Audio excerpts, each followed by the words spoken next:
Вид спорта, который изобрел учитель физкультуры и сделал кроссовки культовой обувью.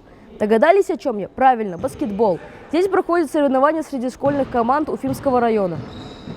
Гора новостей в спортивной школе Центра образования «Олимп». Приехали лучшие спортсмены из Уфимского района. Каждый из своей команды настроен очень серьезно. Тактика у вашей команды? Мы играем в личку, то есть каждый с каждым игроком стоит и берет определенного игрока. Расскажи про сегодняшние соревнования. Что получит победитель? Ну, в первую очередь, конечно, первое место получит кубок, и все грамоты. Да. То есть с 1 по 3 место получат грамоты и первое место кубок. Здесь играют парни с 9 по 11 класс. Далее будут играть девочки. В первенстве участвуют более 150 человек. Видно, как каждый свою команду упорно борется за победу.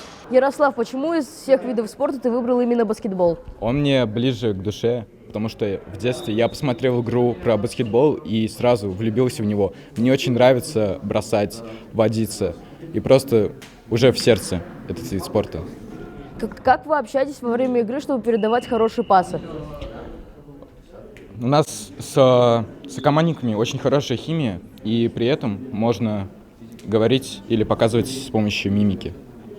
Тут играют 4 команды. Ребята из общеобразовательной школы «Успеха», средней общеобразовательной школы «Ильина» и Центра образования знаний против сборной села Михайловки. А мы будем поддерживать чемпионов, ведь у них такая сложная задача.